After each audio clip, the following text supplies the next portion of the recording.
Good morning, class. Let us continue our discussion regarding the complex numbers under lesson number 2. This is Engineer Kabugayan, once again, welcoming you all.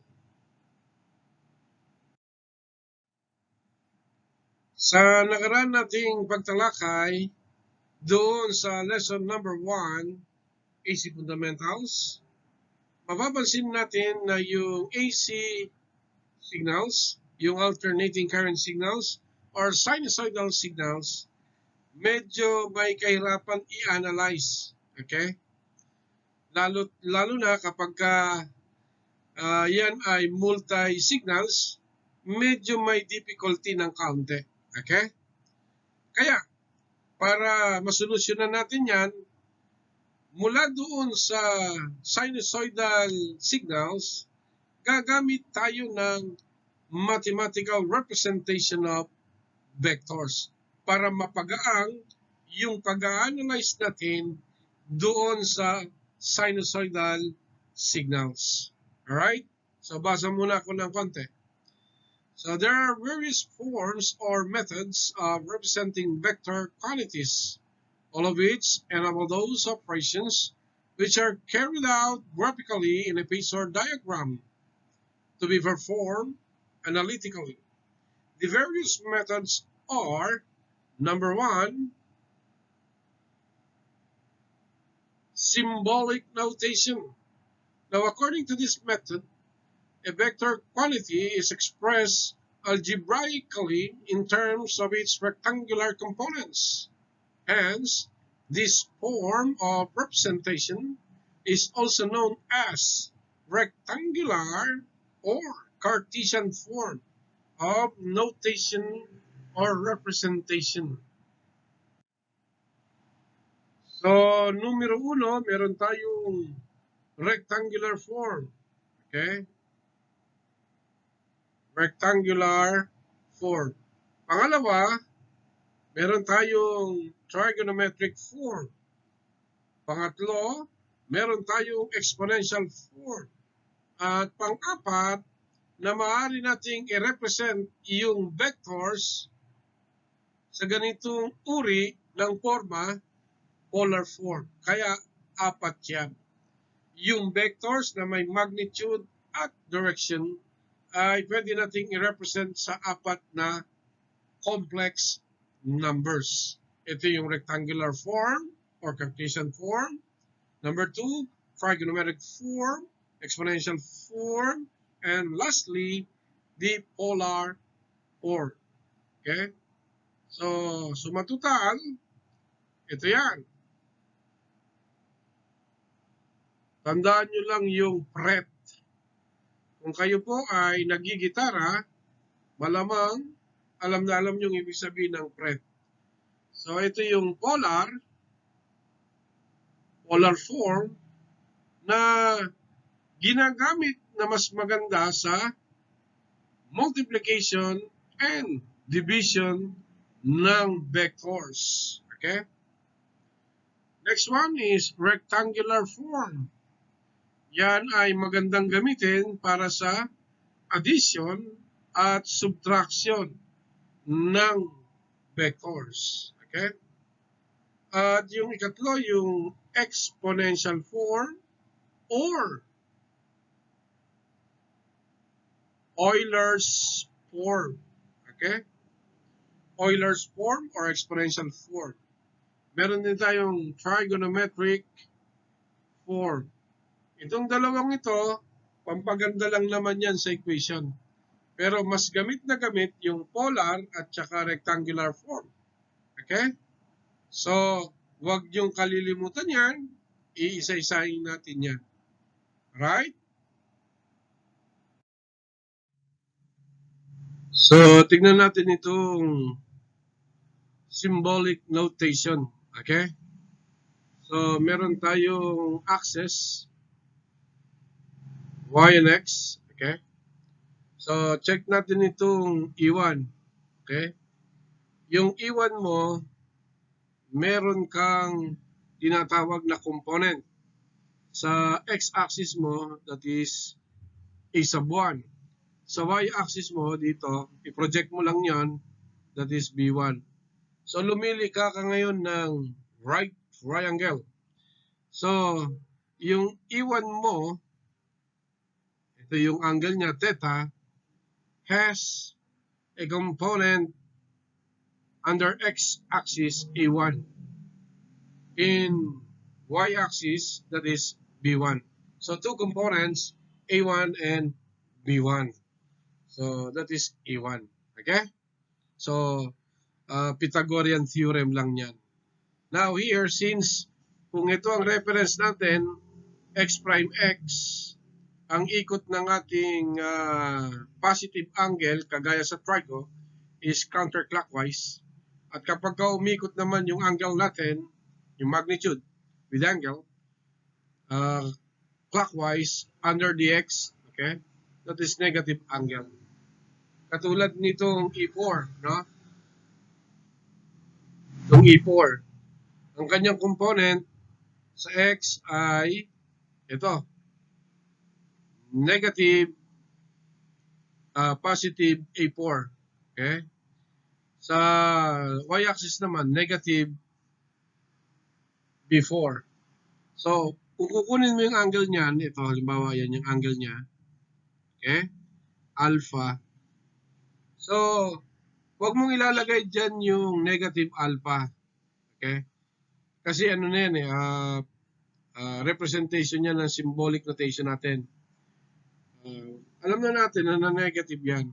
Okay? Pero pag nilagay mo yan sa equation natin, yung alpha na yan is negative angle yan. Negative angle. Okay? Negative yan. Next. Okay? Ito namang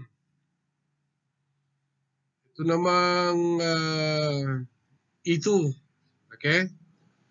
So E2 mo has a component of negative A2, kasi negative x na yan, and positive B2 sa y. Okay? Ngayon, ang angle niyan, positive or negative? Okay? Kung kukunin mo ang positive, ang angle mula dito sa x papunta dyan, positive yan. Okay? Ngayon, pagka kinuha mo siya dito sa negative x, yan, clockwise yan. Magiging negative yan. Negative angle. Okay?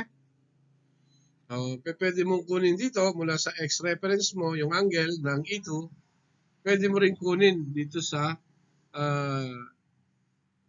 x prime axis natin, yung angle niya.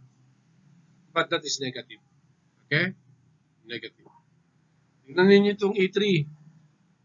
Okay? Meron siyang bumura muna tayo.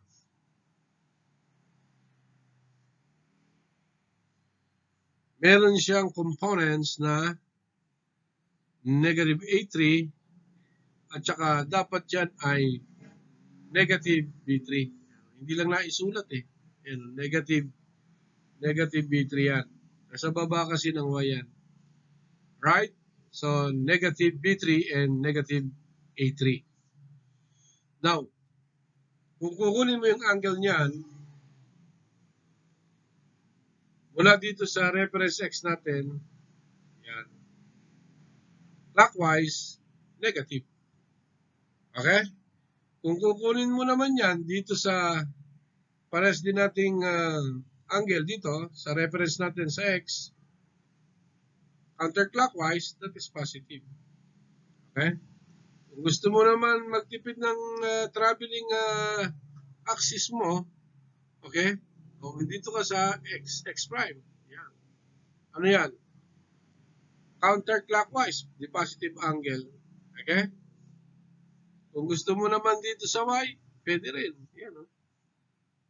Negative angle yan. Okay? So that is how your magnitude given E1, E2, E3 hanggang E4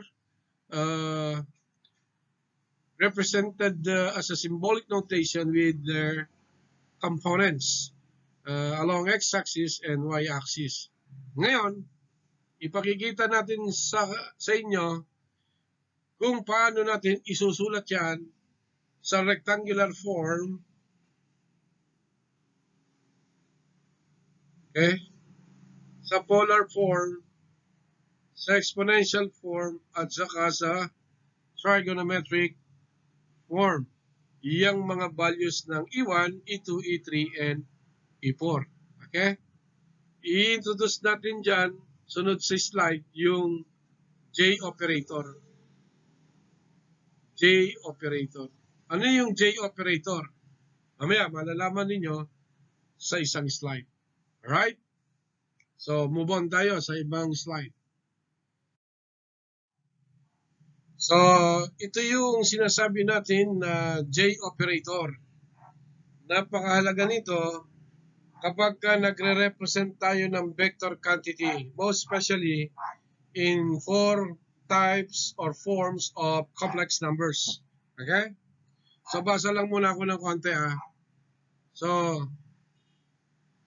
the letter J used in the above expression is a symbol of an operation, just as symbols x plus, square root, integral, at marami pang iba are used with numbers for indicating certain operations to be performed on those numbers. Similarly, symbol J is used to indicate the counterclockwise rotation of vector through 90 degrees. It is assigned a value of square root of -1. Pasensya na kayo, naubusan ng tinta yung libro, hindi na isulat yung -1.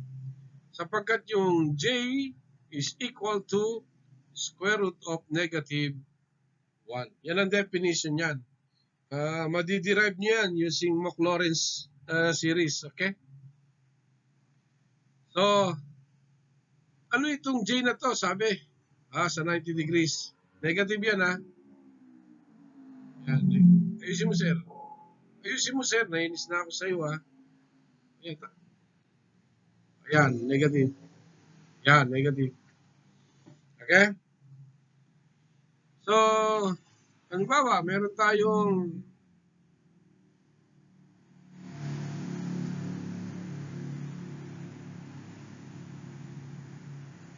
Cartesian plane. Okay?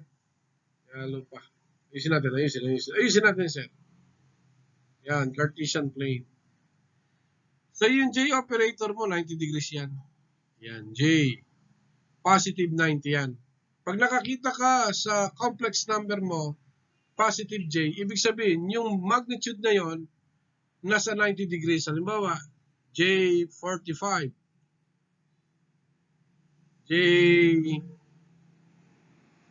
J30. Yung 30 magnitude na yan, nasa 90 degrees yan. Okay? Yun lang ibig sabihin nun. Kung may positive J, of course, merong negative J. Pag nakakita ka ng J24, okay, negative, ibig sabihin yung 24 niyan nasa baba. Okay? Nandito yan. Negative 90 degrees yan. Okay? So it indicates only the vector through 90 degrees. Alright? So that is J. Yan ang purpose niyan. Okay. Sasabihin ko na sa inyo in advance. Kasi yung capacitor ninyo at saka yung inductor ninyo, may component yang 90 degrees. Okay? Malalaman nyo yan later on. Kaya mahalagang matandaan nyo ito. Okay? So here, ito naman ay positive 1, ito naman ay negative 1. Okay? O, ito tanong. Sabi mo, sir, ang definition ng J squared is equal to negative 1. Tama? Yan ang definition niyan. J squared is equal to negative 1. Kung J to the 4th, so negative 1 times negative 1. So, positive 1 ang sagot. So, nandito yon, yung j to the 4th. Okay? Eh, yung j squared, nasaan? Nandito yung j squared. Okay? So, ito yung j squared. Okay? Tapos, yung j to the 4th, nandito. J to the 4th. Ang sagot niyan is 1. J squared, ang sagot niyan, negative 1. Okay? So, magsimula tayo dito. Eh, yung J3. I see. Muna tayo, ha?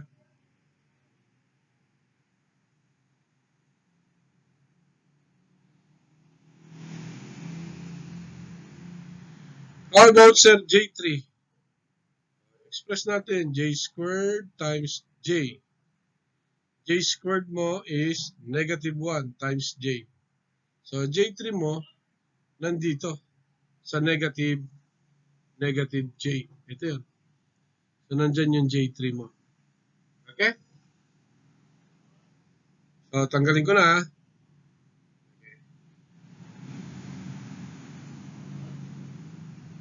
May bibigay kasi ako sa inyo para mas madali nyo ito matandaan. Basic muna tayo. So, pag tinanong ka, what is J? Nasa taas yun, 90 degrees. Ito yan.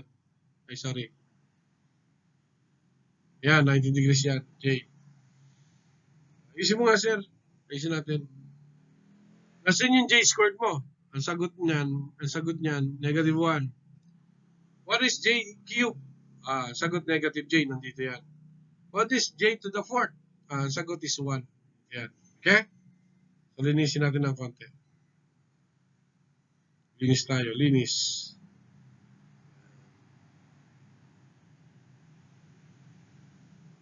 Okay?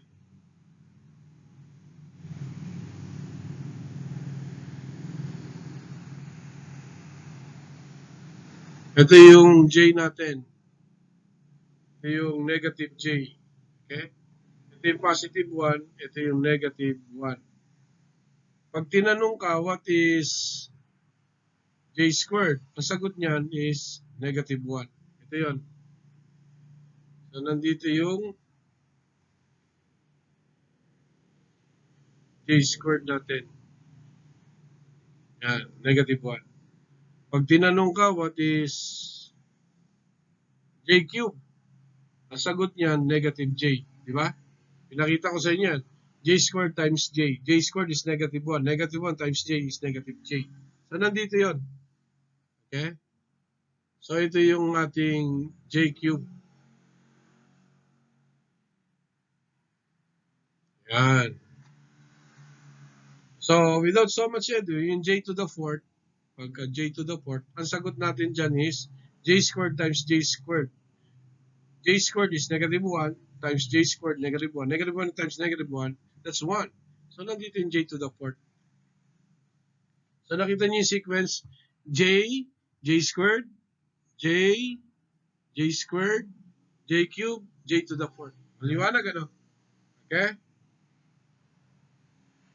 Kasi lumalabas sa board exam natin, may mga tanong, what is J24? Ano sagot niyan? Okay. J24. Okay. So, ilang J yan? Okay? J3 times J8. Okay? J3 and 8. Yung J3 mo is negative J, then 8. Yung 8 mo is J4, then J2. Okay? So, something like that. Okay? Now, kung gusto ninyo na masimplify agad yan, ganito lang yan. Okay? Halimbawa, pag tinanong ka na, J to the 2001 at 2021. Okay? Alam nga naman mag-J squared ka, J3, J4, isa-isahin mo yan. Napakahaba niyan, di ba? Okay. Ganito gawin natin, mga po. Pag nakakita kayo ng J 2021, okay? Lagi nyo lang i-divide dito sa 4. Yung 2021 divided by 4. Pag nag-divide kayo ng 4, apat yung outcome. Okay? Una, walang residual, walang remainder. Tama? Pag walang remainder, ang sagot, J to the 4th yun, or ang sagot is 1. Okay? Next, ang may remainder yan, yung decimal point, sunod dyan, 0.25. Sunod dyan, 0.75, 0.5, at sunod dyan yung 0.75. Okay? So, apat yung outcome niyan pag nag-divide ka. 2021 divided by 4 equals, tapos merong decimal point, hanapin mo lang dyan yun. 0.25. Sunod sa 0, 0.25, 0.5, and 0.75. Okay? So, pagka 0, ang sagot mo is 1. Yan yun. Yan, 1. Sunod, 0.25, 1/4. Ito yung 0.25.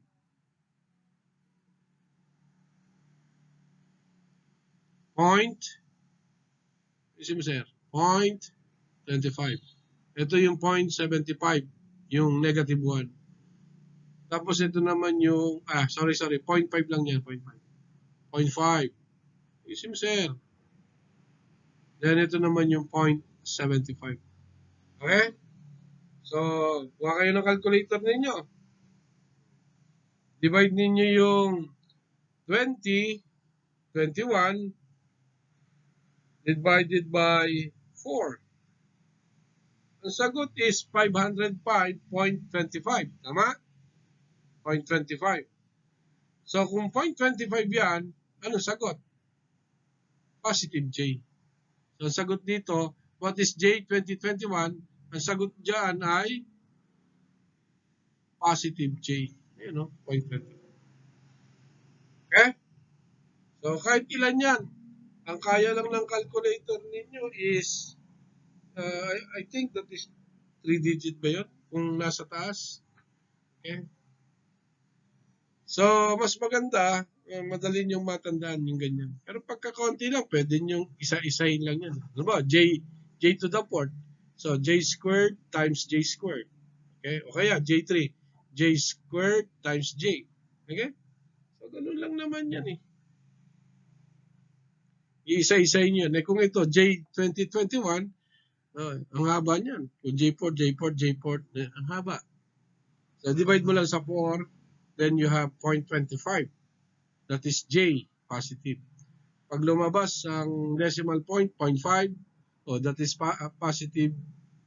That is J squared, that's negative 1. Then, pagka yan ay may decimal point na 0.75, malamang yan, that is negative J. Okay? It yields to J3, negative J. Right? So, mga simple techniques yan, pero mapapakinabangan nyo ng gusto yan.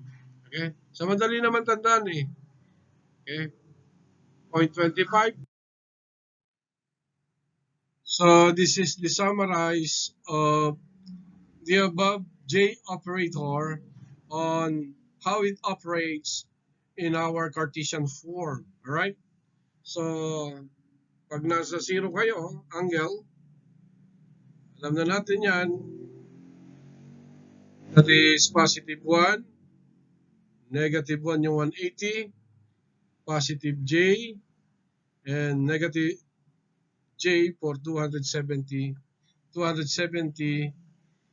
degrees. Okay? So for J90, that is square root of negative 1, means this is it, 90 degrees. Okay? That's 1/4, 0.25. Residual yan. Okay? Then 180 degrees, that is negative 1 here.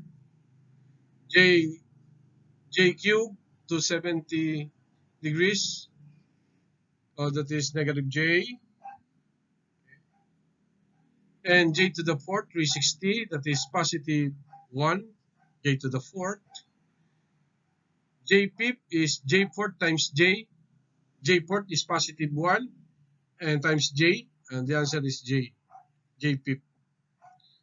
J J6 J6 is J3 times J3. What we have here is negative j times negative j. That is what? Positive j squared. Positive j squared, that is negative 1. Alright? And so on.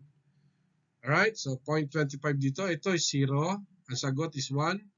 Then 0.25. Then sunod dito is 0.5. Ang sagot is negative 1. And 0.75. At ang sagot ay negative j. So the 0, 0.25, 0.5, and 0.75 are the residual remainders ng division natin by 4 doon sa exponent ng j. Alright? So, also noted that 1 over j is the same as negative j. Okay? So, that's it. Now, yung conjugate complex number mahalaga para makuha natin yung real number. Okay? Sapagkat yung complex number, the complex number ay binubuo ng real at saka ng imaginary numbers. Okay? So, real plus imaginary yung complex number natin. Now, to determine its real, you need to conjugate the complex numbers, most especially yung rectangular form. So, two complex numbers are said to be conjugate if they differ only in the algebraic sign of their quadrature component. Accordingly, the numbers a plus jb and a minus jb are conjugate. Nabago mo lang yun. Ito, yung imaginary number. So, halimbawa, a minus jb, ang conjugate niyan is a minus jb. Ulit, kapag may numero kang a plus jb, ang conjugate niyan is a minus jb.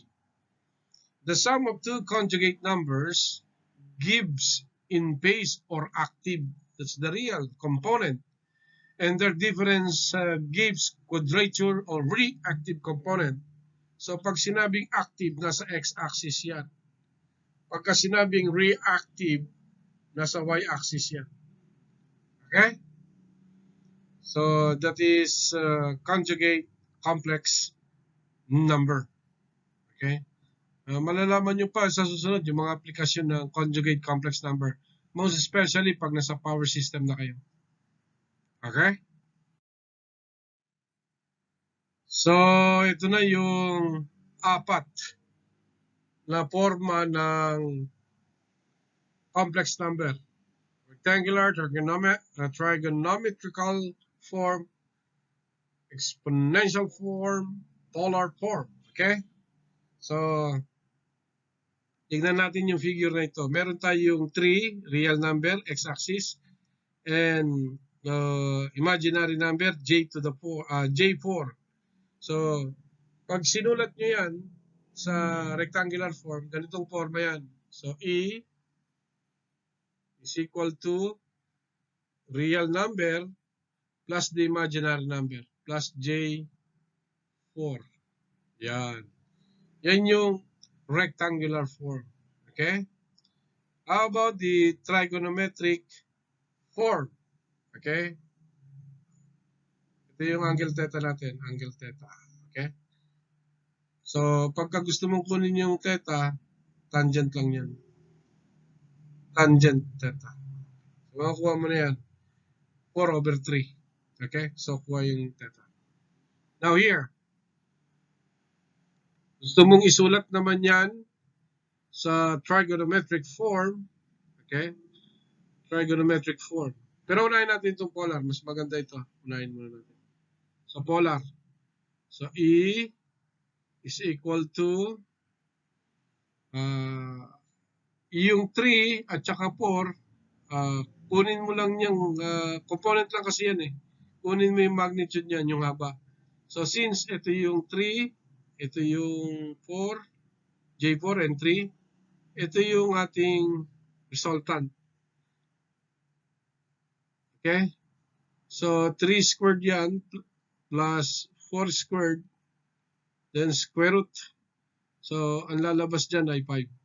So, 9 plus 16. Okay? So, 9 plus 16 is 25. So, you have take the square root of that, of 25, that is 5. So, 5 yan. Okay? Pythagorean theorem lang. Then, bar angle. Yun yung bar angle. Ang tawag dyan, bar angle. Okay? Yung bar angle mo, that is the arctangent theta. Okay? So, kunin mo yung angle niyan. Ayun, kinuha niya na 53.1. Paano nakuha yan? Theta is equal to arctangent of y over x. So, 4 over 3. Positive j yan eh. So, 4 yan, positive 4. 4 over 3, meron siyang 53.1.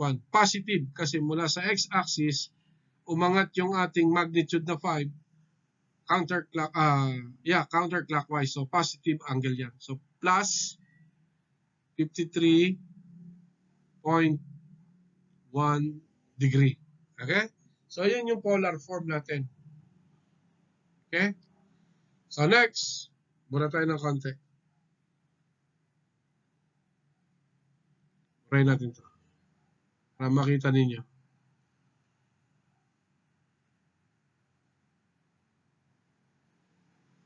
Balik natin yung angle theta dito. At paano nakuha yung theta? That is arctangent ng 4 over 3. So, this is 53.1. Positive. Nasa taas siya ng x. Ito yung reference natin. Okay?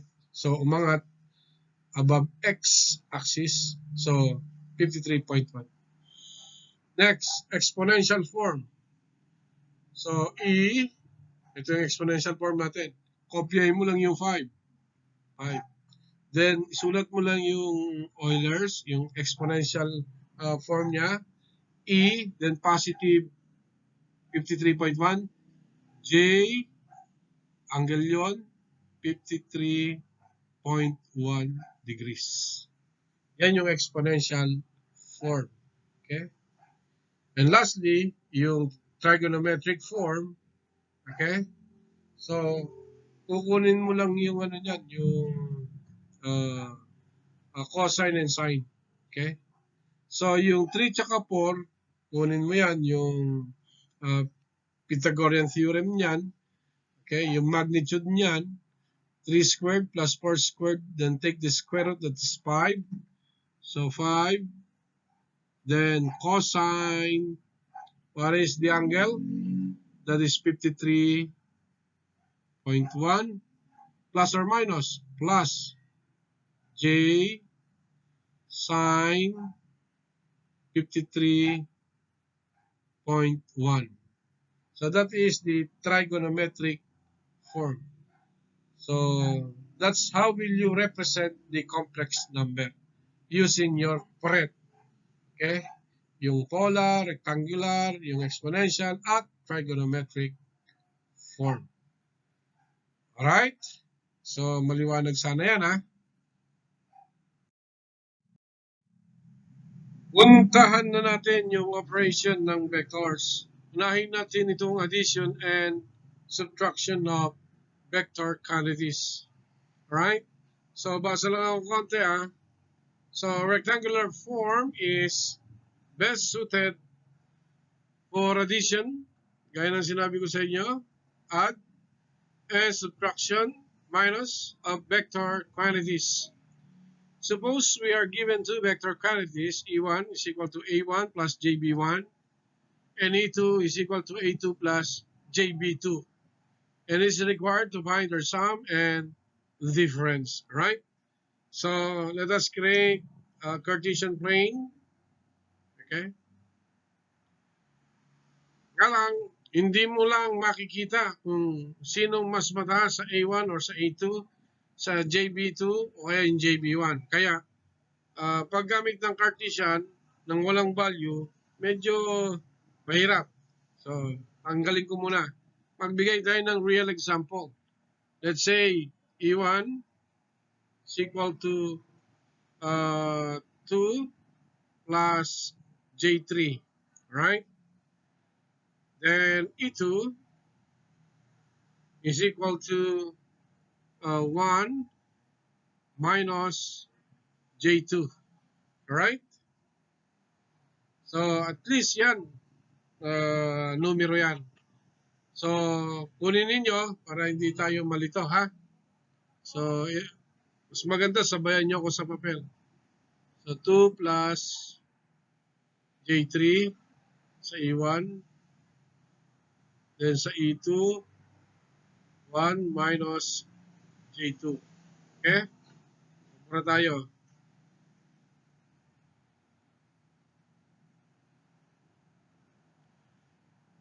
So, kung gusto natin i-add yung dalawa, E1 plus E2, let's say, ang resulta is E12. Okay? So, E12 therefore is equal to, i-add natin yan, 2 plus 1,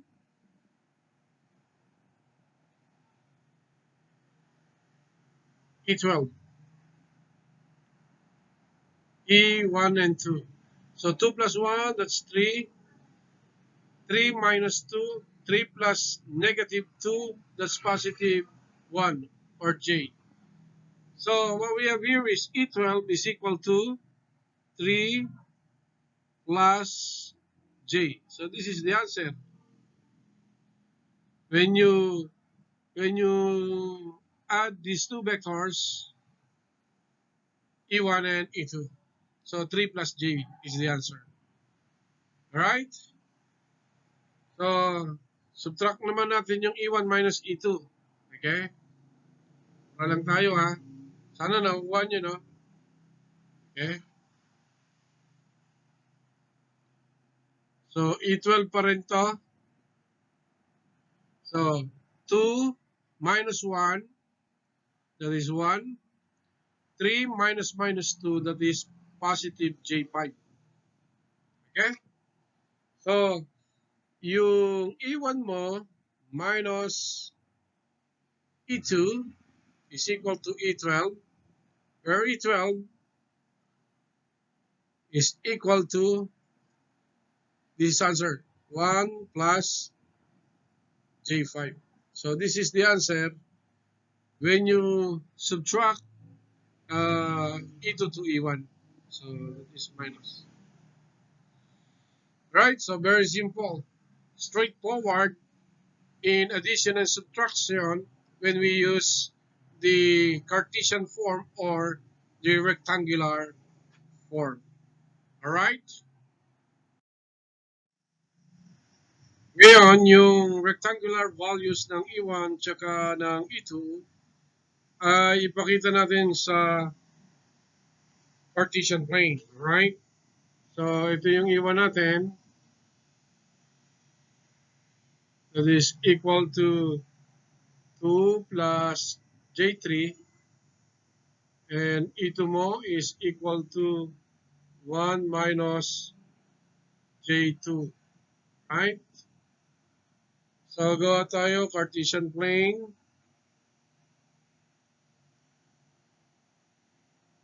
Okay? So, this is a positive J. And this is the negative J. Ayusin mo, sir. This is negative J. Okay?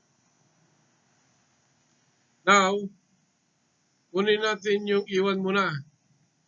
2 plus J3. Yung 2 nasa x-axis. Yung 3 nasa y-axis. So, sabihin natin nandito yung 2. At sabihin na natin nandito yung 3. Okay? Then project. So, lumalabas. Ito yung ating E1. Yan. So, this is your E1. Okay? So, angle theta mo, call it theta 1. So, sa theta mo, sa pag-compute ng theta, arctangent lang yan. Right triangle lang yan eh. So, arctangent y over x, that is 3, positive 3 over 2. So, theta 1 is equal to 56.31 degrees. Okay? So, iangat ko muna yung theta 1 ha. Value. Okay? So, that is 56.31 positive angle. Okay? So, mapapansin mo positive yan dahil nasa taas ng reference natin. So, ito yung ating reference. Okay?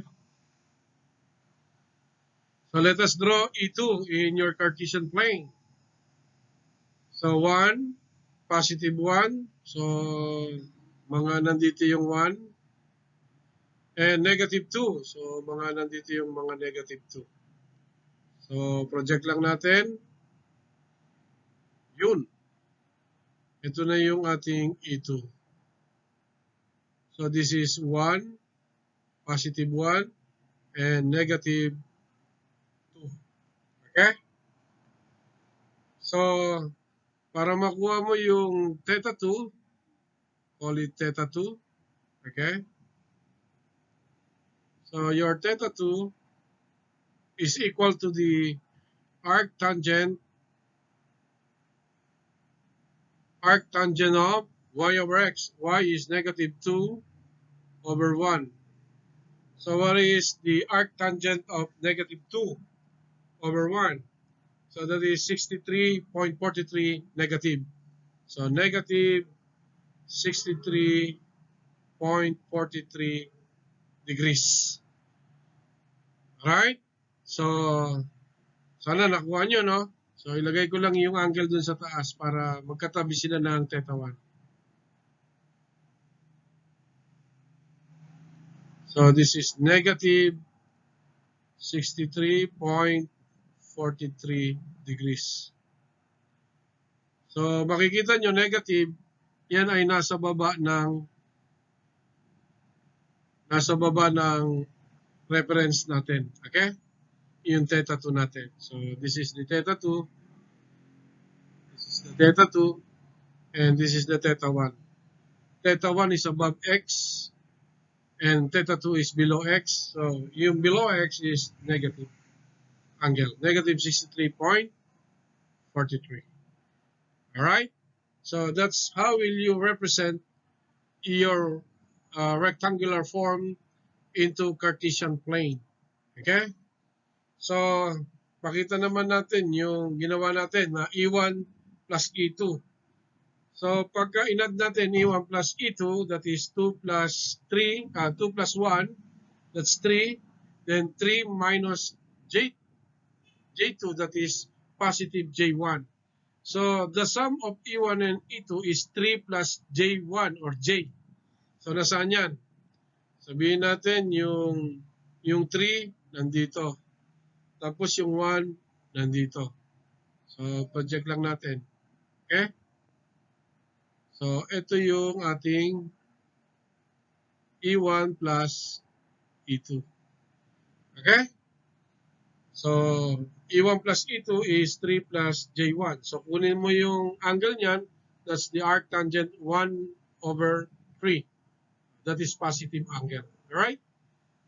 Now, if you want to represent your vector as a result of the difference between the two vector quantities E1 and E2, okay? So, 2 minus 1, that is 1, and 3 minus negative j2, that is positive j5. So if you want to draw the difference of the two vectors, ito yan. So nasan yung 1? Sabihin natin yung 1 nandito. Okay, ito yung 1. Yung 5 positive, so mga nandito yung 5. Okay? So positive j5. So 1 and positive j5, project mo lang. Okay? So lumalabas, ito yung ating E1 minus E2. Okay? The E1 minus E2 is 1 plus j5. If you want to determine the angle theta of E1 minus E2, that is arctangent 5/1. So you will determine the angle of E1 minus E2. Right? So that is the rectangular form in our Cartesian plane. Now, puntahan naman natin itong multiplication and division of vector quantities. Gaya ng sinabi ko sa inyo, ito ay mas magandang gamitin dito ay ang polar form. Polar form. Okay?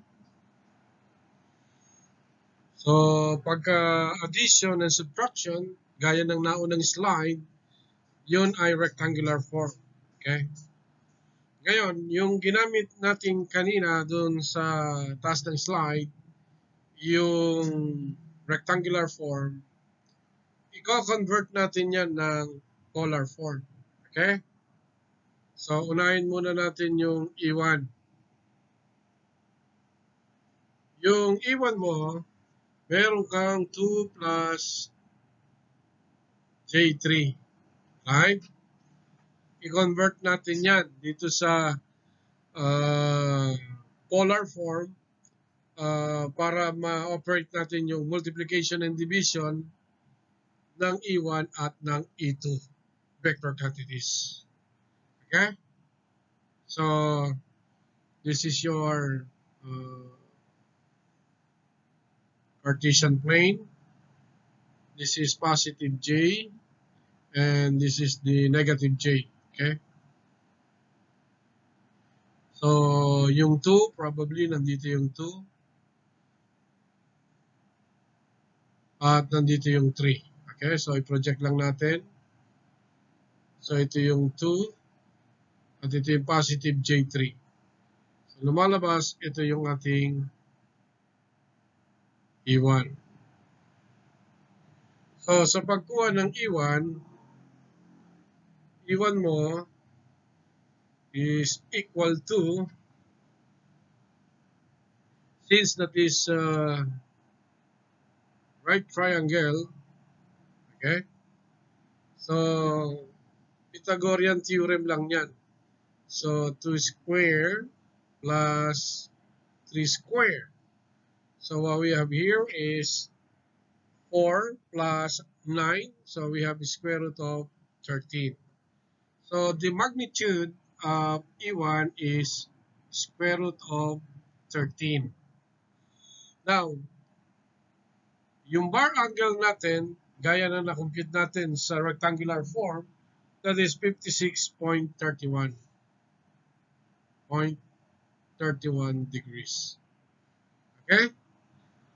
Sa mga tweed, itong E1 natin na 2 plus J3, ang katumbas nito sa polar form ay square root of 13, bar angle 56.31 degrees.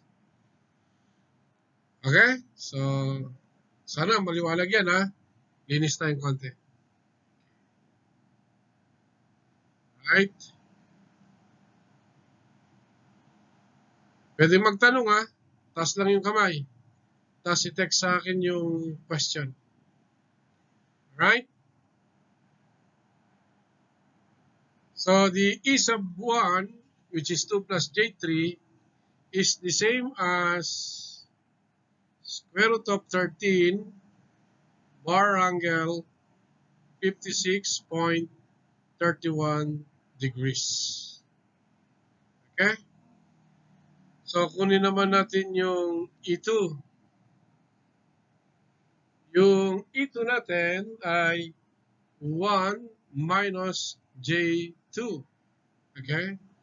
So kung i-represent natin yan sa Cartesian plane, ito yan. Yung Cartesian plane natin. So this is negative J. So let's say this is 1. This is 1. And this is negative 2. Okay? So project lang natin. So ito yung ating E2. Okay? So E2 mo is equal to. Alright, so let's try. E2 is square root of 1 squared plus negative 2 squared. So what we have here is square root of 5. Okay? So 1 squared is 1 plus negative 2 squared. That is, sorry, labas natin ito para masama yung negative. Yan. Negative 2 squared. So that is positive 4. So that's 1 plus 4. That's square root of 5. Okay? So what we have here is equal to square root of 5. Then the bar angle is the same as we have done in your rectangular form. That is negative 63.43 degrees. Why it is negative? Because that is the arctangent of negative 2 over 1. Okay? So, mura tayo ng konti. Sana nakuha yan, ha?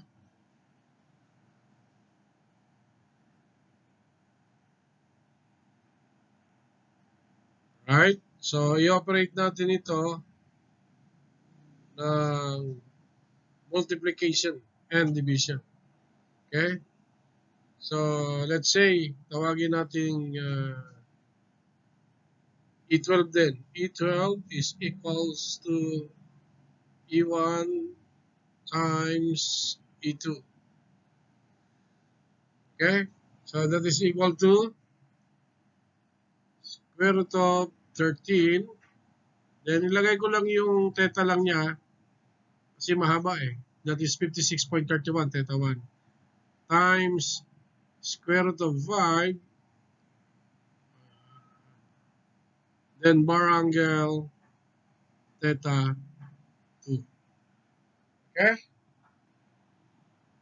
So, pagka ganyan, i-multiply natin ito. Yung square root of 13 and square root of 5. So, that is square root of 13 times square root of 5. So, pag nag-multiply ka, yung angle naman, ito minumultiply natin. Yung angle naman na ito, i-add natin. Maliwanag? Okay? Alright, so let's do this. Square root of 13 times square root of 5. The answer is 8.8.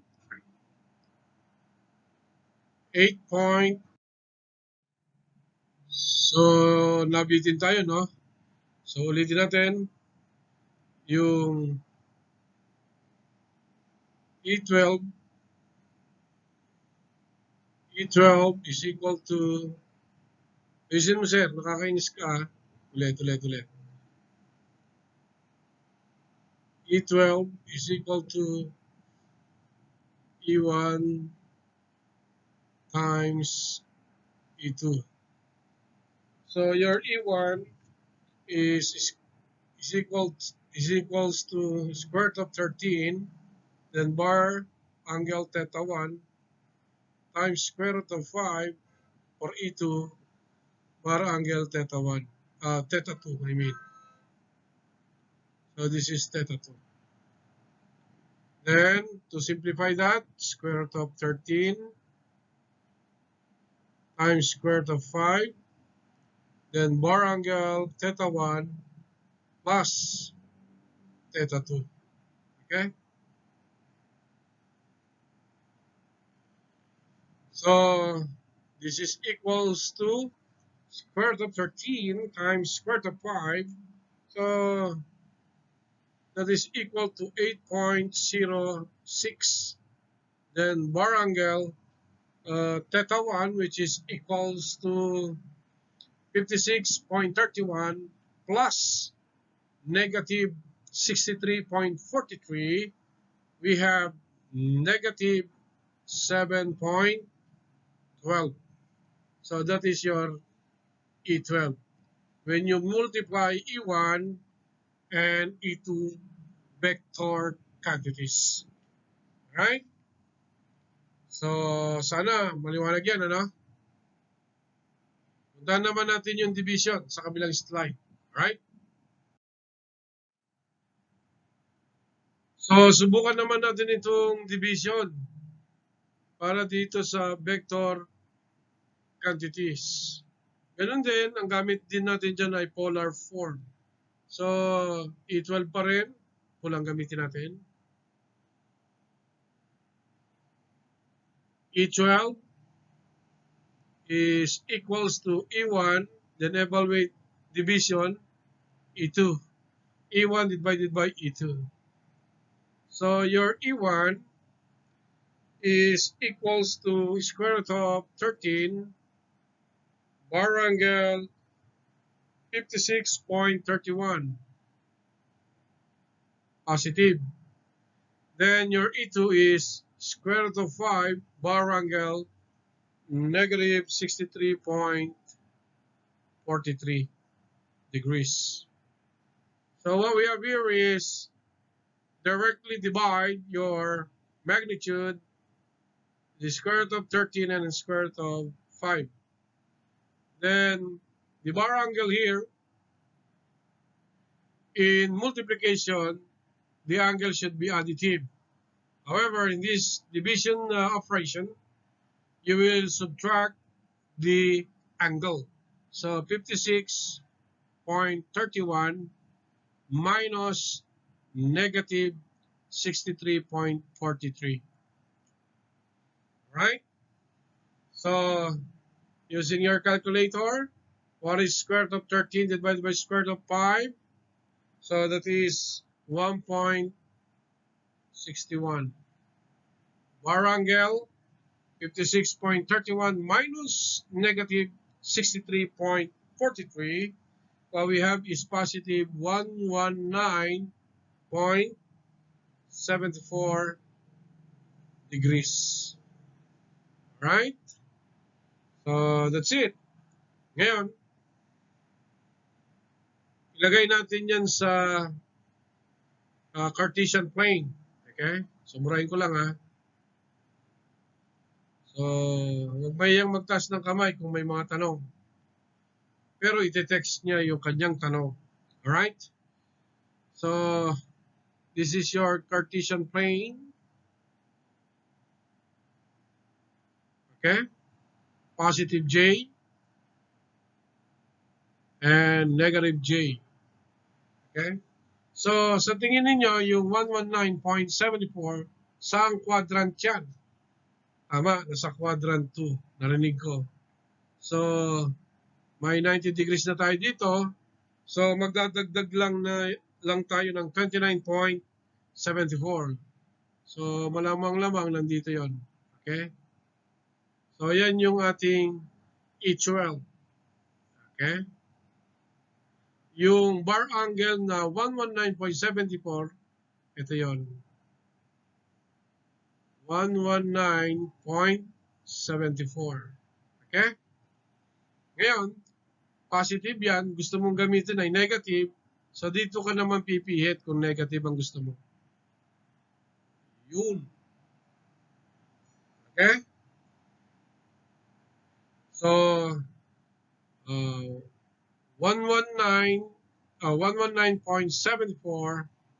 minus 360, yun. Okay? So, magkakaroon ka ng value dyan. So, kapag ka sinubtract mo yung 119.74 sa 360, yun yung angle natin dito na negative. That is 240.26. So, negative yan. So, ito, pwede natin uling isulat sa ganito. This is equal to 1.61 bar angle negative 240.26. Okay? So, parehas lang din yan, itong dalawang ito. Ngayon, kung gusto mo naman, dito yung angle mo mula sa negative x, ang reference mo, kasi ang reference natin is positive x. Ito. Kung gusto mo naman dito, meron kang angle na 60 point, di ba kita? 60.29 degrees. Okay? So, 60.29 degrees. Ngayon, medyo nakakalito ng konti yan kasi iba yung reference natin dyan, nasa negative x. Dito, positive x. Pero walang problema, i-apply mo lang yung cast sa trigo mo. No? Ano yung cast sa trigo? Sa first quadrant, ang positive dyan ay all trigonometric function. So, all to. Pagdating sa second quadrant, yung sine at saka yung inverse niya, sine and cosecant. Okay? Pagdating sa third quadrant, ang positive lang dyan ay tangent at yung kanyang inverse, yung cotangent.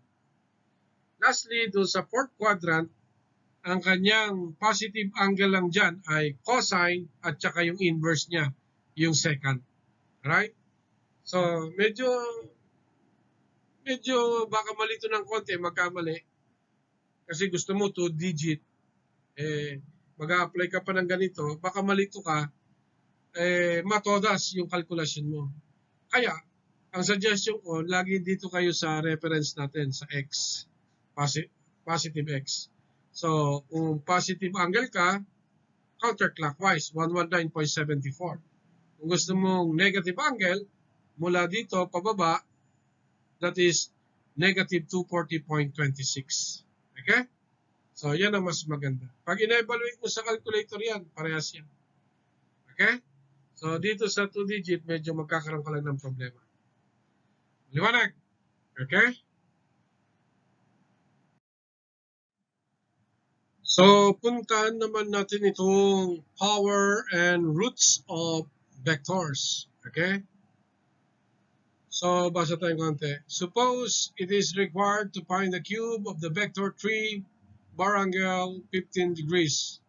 For this purpose, the vector has to be multiplied by itself 3 times. So, ito yun. 3 times. Okay? So, yung 3 mo, multiply it by itself 3. Tapos, yung angle mo naman is added 3 beses, 15 plus 15 plus 15. Okay? So, the answer for this, the 3 bar angle 15 degrees is equal to 27 bar angle 45 degrees. Okay? Or in essence, a raised to n, so that is equal to an bar angle n times alpha. Okay? So that's it. So, dali lang, ano? Dali lang. It is also clear that an raised to an and bn is equal to an bn, then bar angle of the n times alpha plus n beta. Alright? So, Sa roots naman, halos parehas din yan, no? So, halimbawa, cube root ng 8 bar, cube root of 8 bar angle 45 degrees. So, kunin mo yung root na, cube root ng 8, that is 2, and then divide mo naman yung 45 divided by n or 3, the index. Okay? So, that's it. So, makukuha mo naman yung roots. Alright? So, that's it. So, mag-practice lang, makukuha na yan. Okay? So, memorize by heart, by soul, and by mind, yung ating apat na complex numbers. Nagsimula sa rectangular form, sumunod sa polar form, exponential or Euler's form, and lastly, the trigonometric form. Sa apat na yan, yung pinakamahalaga, yung ating rectangular form tsaka yung polar. Okay? So, kayang-kaya nyo nang i-convert yan from polar to rectangular and vice versa. Okay? Tandaan lang ninyo, yung rectangular form ay magandang gamitin sa addition and subtraction of vectors. Yung polar naman ay mas mainam na gamitin sa multiplication and division operations ng vector numbers. Okay?